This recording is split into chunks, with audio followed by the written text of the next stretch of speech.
Bismillahirrahmanirrahim. Welcome back to my YouTube channel Technology. I am Dimsha Kiran and warmly welcoming you all back to my channel Technology. Today's topic is what are the rules of for declaring a variable. एक variable को declare करने के कौन से rules हैं उनके बारे में डिस्कस करेंगे। प्रीवियस वीडियो में हमने डिक्लेरेशन ऑफ वेरिएबल के ऊपर बात की थी और डाटा टाइप्स के रिलेटेड बात की थी। आज की जो वीडियो है इसके अंदर हम देखेंगे कि कौन कौन से रूल्स हैं कि जिसके ज़रिए से हम जिनको फॉलो करते हुए हम क्या है वेरिएबल को डिक्लेयर कर लेते हैं। और इसका एक फर्दर टॉपिक होगा जिसके अंदर declaration and initialization of variable होगी। लेकिन सबसे पहले दुआ है जी रब्बी शराह सदरी वयस्सिर ली अमरी वाहलुल उक़दतम मिन लिसानी यफ़क़हू क़ौली। ऐ मेरे अल्लाह इल्म के लिए मेरा सीना वसी कर दे और जो बात इन टॉपिक में इनको समझाने जा रही हूँ इसकी सबको समझ लग जाए और मेरे लिए मेरा काम आसान फरमाया। तो आइए जी आज का टॉपिक हम शुरू करते हैं। टॉपिक है जी what are the rules for declaring a variable के एक वेरिएबल को डिक्लेयर करने के कौन कौन से रूल्स हैं उनको डिस्कस करते हैं। तो सबसे पहले हम उनकी लिस्ट देख लेते हैं कि कौन कौन से रूल हैं। सबसे पहला रूल हमारे पास आता है कि वेरिएबल में include letter number and underscore के जो वेरिएबल का नेम होगा उसके अंदर हम क्या है कि कोई लेटर लिख सकते हैं, नंबर्स लिख सकते हैं और अंडरस्कोर भी शामिल कर सकते हैं। इसकी एग्जांपल जैसे कि मैंने इधर लिखी हुई है मार्क्स और मार्क्स 1। तो मैंने इधर एक एग्जांपल गिवन है, आप इसको इस तरह से डिक्लेयर करवा सकते हैं। अगर आपने मार्क्स नाम का एक वेरिएबल बनाना है तो आप उसको क्या है कि लेटर से लिख सकते हैं या लेटर और नंबर दोनों के कम्बिनेशन से लिख सकते हैं। तो ये मार्क्स कोई और वेरिएबल है और मार्क्स 1 कोई और वेरिएबल है। तो ये उसका इसके एक एग्जांपल है इस रूल की। देन सेकंड रूल है हमारे पास the first letter of variable must be letter और अंडरस्कोर कि जो हमारे पास वेरिएबल होगा जब हम उसको डिक्लेयर कर रहे हैं तो हमने इस चीज़ का ध्यान रखना है कि जो हमारा वेरिएबल का नेम होगा उसको must be started with the letter और अंडरस्कोर कि उसको शुरू किसे करना है, या तो लेटर से शुरू करना है या फिर अंडरस्कोर से शुरू करना है। इसके अलावा आप उसको क्या है कि नहीं शुरू कर सकते। तो लेकिन इसके साथ एक छोटा सा नोट है, वो ये है कि the use of underscore as a first character is not recommended कि जो हमारा फर्स्ट करेक्टर होता है जब हम वेरिएबल का नाम डिक्लेयर कर रहे हैं तो उसका जो फर्स्ट करेक्टर है उसको हम क्या है कि अंडरस्कोर ना ही यूज़ करें तो बेहतर है, क्योंकि एम्बिग्युइटी राइज होने में इससे मसला बनता है। तो आप इसको क्या है कि कोशिश करें कि हमेशा आपका जो वेरिएबल का नेम है वो लेटर से ही शुरू हो, फर्स्ट कैरेक्टर उसका लेटर ही हो। जैसे कि एग्जांपल इधर मैंने लिखी हुई है सब 1 अंडरस्कोर सब। ये अलाउ तो है लेकिन एम्बिग्युइटी से बचने के लिए मैं आपको बता रही हूँ कि नोट ये है कि आप क्या है अंडरस्कोर से लेटर वेरिएबल का नेम शुरू नहीं करें। जैसे कि इधर सब 1 ये आप अंडरस्टैंड कर सकते हैं इजीली। फिर आगे अंडरस्कोर सब, ये थोड़ा एक अजीब सा नेम है, इसको बाजुकात हम लिखते वक्त मिसप्लेस कर लेते हैं, कभी अंडरस्कोर लगा लिया कभी ना लगाया। तो इसलिए इसको क्या है कि पहले अंडरस्कोर को इंक्लूड नहीं करवाना, ये एक सजेशन है। देन आप क्या है कि अंडरस्कोर लेटर से शुरू किया है, अंडरस्कोर को भी यूज़ किया है, फिर आगे उसका फर्दर नेम रख दिया है। तो ये इसके कुछ एग्जांपल्स हैं जिसके ज़रिए से हम क्या है कि उसको वेरिएबल को डिक्लेयर करवा सकते हैं। देन इसके बाद जो नेक्स्ट रूल है हमारे पास क्या है कि blank spaces are not allowed in variable declaration कि ब्लैंक स्पेसेस आप क्या है कि यूज़ नहीं कर सकते। लेट्स सपोज जैसे इधर आप लिख लें, आपने वेरिएबल का नाम लिखा है ए और अभी इसका नेम मुकम्मल नहीं हुआ, दरमियान में स्पेस दी और फिर अगला ए, मतलब कि वेरिएबल का नेम है ए एंड ए, लेकिन आपने इन दोनों के दरमियान में क्या है स्पेस डाल दिए। तो ये आपने स्पेस नहीं डालनी, क्योंकि जब आप वेरिएबल को डिक्लेयर कर रहे हैं तो उसके लिए ब्लैंक स्पेसेस अलाउ नहीं हैं। इसको आपने दिमाग में रखना है अपने जहन में। देन हमारे पास क्या है कि आप अपर केस लेटर भी यूज़ कर सकते हैं और लोअर केस लेटर्स भी यूज़ कर सकते हैं, इसमें कोई मसला नहीं है एज इट इज़। तो आप इसको अपर केस लेटर में लिखें या लोअर केस लेटर में लिखें तो आप इन दोनों तरह से लिख सकते हैं। जैसे कि मैंने इधर एग्जांपल दी हुई है मार्क्स, ये कैपिटल लेटर से शुरू हो रहा है और ये स्मॉल लेटर से शुरू हो रहा है मार्क्स, तो आप इसको इस तरह से यूज़ कर सकते हैं। देन नेक्स्ट रूल है हमारे पास special symbols are not allowed in naming a variable कि जब आपने वेरिएबल को नेम देना है तो उसके लिए आप कोई स्पेशल सिंबल उसके नेम में इंक्लूड नहीं कर सकते। एग्जाम्पल ये है कि जैसे $साइन मार्क्स लिखा हुआ है तो ये $साइन क्या है हमारे पास एक स्पेशल सिंबल है, इसको हम वेरिएबल का नेम देने के लिए इस्तेमाल नहीं कर सकते। जैसे हैश मार्क्स लिखा हुआ है तो हैश क्या है हमारे पास एक स्पेशल सिंबल है, इसलिए इसको भी क्या है वेरिएबल का नेम देने के लिए यूज नहीं कर सकते। इसके बाद हमारे पास जो नेक्स्ट रूल है उसके अंदर बताया गया है कि reserve word can not be use variable name.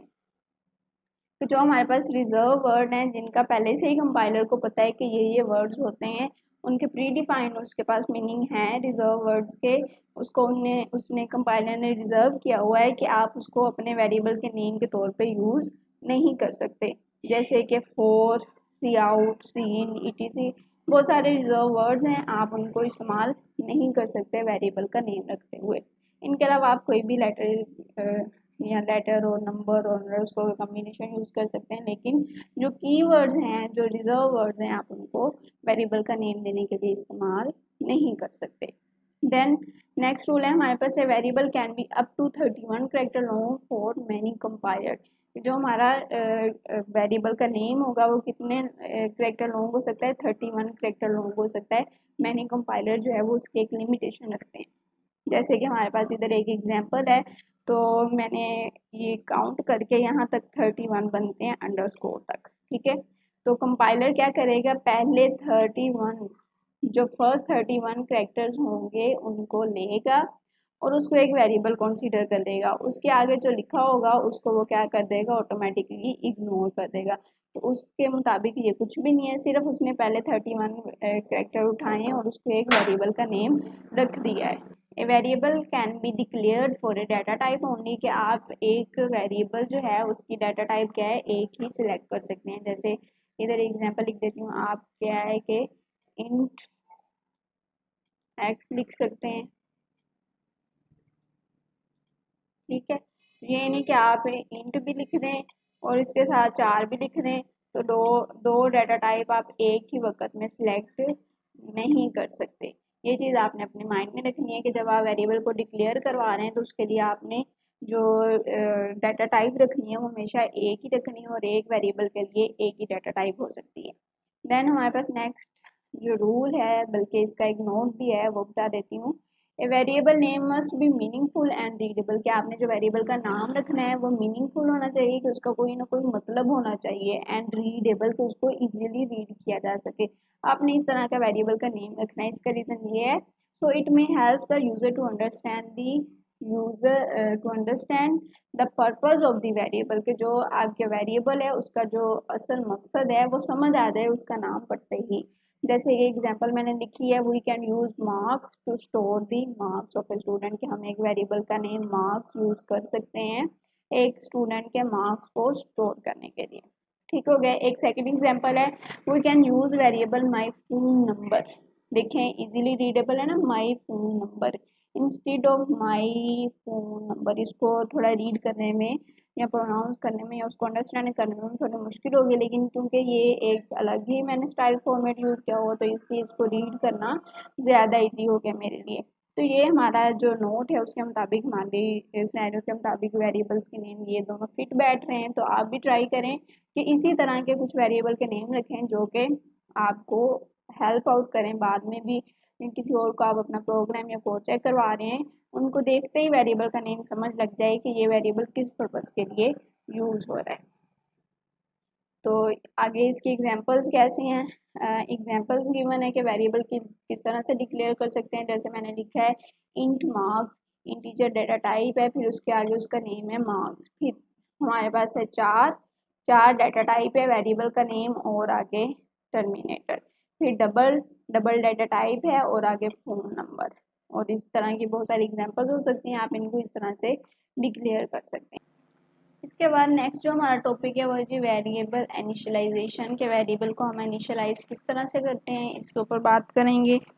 और ये होती क्या है, किस तरह से इसको इनिशियलाइज किया जाता है वेरिएबल को, और इसका सिंटैक्स क्या है, ये सब चीज़ें देखेंगे। लेकिन सबसे पहले ये देख लेते हैं what is the variable initialization. The process of assigning a value to a variable at the time of declaration is known as variable initialization, कि जब आप वेरिएबल को डिक्लेयर कर रहे हैं उसी टाइम पे अगर आप उसको कोई वैल्यू असाइन कर दें, कि कोई ना कोई वैल्यू उसको दे दें, तो वो क्या कहलाएगा, प्रोसेस वेरिएबल इनिशियलाइजेशन। ठीक है, कि जब आप वेरिएबल को डिक्लेयर कर रहे हैं उसी टाइम पे उसको कोई वैल्यू दे दें तो वो वैल्यू जो उसको असाइन हो जाएगी और उसको कहेंगे वेरिएबल इनिशियलाइजेशन के इनिशियली इसको वैल्यू ये दे दी जा रही है, स्टार्टिंग पॉइंट पे इसकी वैल्यू इस वेरिएबल की ये है। तो ये प्रोसेस कहलाता है वेरिएबल इनिशियलाइजेशन। इसको किस तरह से हम करते हैं कि the equal sign is use to initialize the variable. Equal का साइन ये वाला जो गिवन है ये यूज होता है किसी भी वेरिएबल के इनिशियलाइजेशन के अंदर। The variable name is written on the left side and the value on the right side. कि जो हमारा वेरिएबल है उसका जो नेम है वो लेफ्ट साइड पे लिखा जाएगा और जो वैल्यू उसको असाइन करनी होगी वो इक्वल साइन के राइट साइड पे लिखी जाएगी। तो वो हमारे पास क्या है कि वेरिएबल इनिशियलाइज हो जाएगा उस वैल्यू से जो हम उसको वैल्यू राइट साइड पे दे देंगे। The compiler automatically sets the memory aside the variable when it is declared। कि जब आप कोई वेरिएबल को डिक्लेयर करते हैं तो जो हमारा कंपाइलर है वो ऑटोमेटिकली उसको मेमोरी अपने अंदर दे देता है, ऑटोमेटिकली मेमोरी असाइन कर देता है उस वेरिएबल को कि इस वेरिएबल की इतनी मेमोरी को एलोकेट कर दी जाए, ऑटोमेटिकली उसको असाइन हो जाती है। और ये मेमोरी जो है इसके ऊपर पहले भी डिस्कशन हुई है कि ये रैंडमली मेमोरी के अंदर इसको मेमोरी असाइन की जाती है। जैसे इसका सिंटैक्स है कि सिंटैक्स के अंदर हमारे पास सबसे पहले डाटा टाइप आनी है कि कौन सी डाटा टाइप है ये लिखना है हमने, फिर वेरिएबल का नेम आना है, फिर इक्वल का साइन और वैल्यू आनी है। जैसे कि आप ये कह लें कि हमारे पास एक वेरिएबल है एक्स और इसकी डाटा टाइप मैंने लेट्स सपोज इंट रख दी है, इंटीजर रख दी है। अब एक तो इस तरह से राइट करना बहुत मुश्किल है लेकिन मैंने ये ट्राई किया है कि अंडरस्टैंडेबल हो जाए आपके लिए। तो मैंने इसको लिखा है इंट, इंटीजर टाइप है डाटा और एक्स उसका नेम है और मैंने क्या लिखा है इक्वल का साइन और उसकी राइट साइड पे मैंने उसको कोई वैल्यू दे दी है 20। तो ये क्या करेगा हमारे पास, ये इसकी डाटा टाइप होगी जी, ये वेरिएबल नेम हो गया और ये हमारा इक्वल का साइन और ये जो लास्ट वाली वैल्यू है हमारे पास ये इसकी वैल्यू होगी और एट द एंड हमारे पास टर्मिनेटर हो गया। तो ये इसकी हमने सिंटैक्स को फॉलो करते हुए एक वेरिएबल को डिक्लेयर कर दिया। मेमोरी के अंदर क्या होगा कि ये हमारे पास वाइट वाली टोटल मेमोरी है, इसके अंदर एक वेरिएबल बनेगा एक्स, ठीक है, और ये वाली जो ब्लैक वाली अपीयर हो रही है स्क्रीन के ऊपर तो ये हमारे पास इसकी मेमोरी है जो कंपाइलर ने उसको ऑटोमेटिकली असाइन कर दी है, रैंडमली मेमोरी के अंदर स्पेस दे दी है। और ये 20 जो हमने इसकी वैल्यू रखी थी वो हमारे पास 20 यहाँ पे आ गया। तो इस तरह से जो वेरिएबल हमने डिक्लेयर किया था उसको कोई वैल्यू असाइन कर दी गई और ये वैल्यू असाइन करने का प्रोसेस हमारे पास कहलाता है वेरिएबल इनिशियलाइजेशन। तो आइए जी इसको इम्प्लीमेंट करते हैं डेव के अंदर। Let's implement in Dev. तो सबसे पहले मुझे इसको बंद करना पड़ेगा, डिस्कार्ड डेव को मैं ओपन करती हूँ। ये हमारे पास डेव ओपन हो गया है। Control N for new file and libraries लिखते हैं hash include iostream using namespace std int main और देन हमारे पास है जी कोई भी एक मैंने वेरिएबल को डिक्लेयर करवाना है। मैं क्या करूँगी इंट मार्क्स, ये मैंने कोई भी एक वेरिएबल को डिक्लेयर करवाया मार्क्स के और उसकी डाटा टाइप क्या है हमारे पास इंट है। अब मैं चाहती हूँ कि मैं एक वेरिएबल ऐसा डिक्लेयर करूँ कि उसको मैं शुरू में ही कोई वैल्यू असाइन कर दूँ। तो मैं क्या करूँगी, मैंने एक इंट टाइप का वेरिएबल लिया है m2 और उसको मैंने कोई वैल्यू असाइन कर दी है 20, ठीक है। तो अब ये मैंने क्या किया है कि ये सिर्फ क्या थी वेरिएबल डिक्लेरेशन, ठीक है, और ये जो मैंने सेकंड पे किया है ये मेरे पास क्या है वेरिएबल डिक्लेरेशन एंड इनिशियलाइजेशन।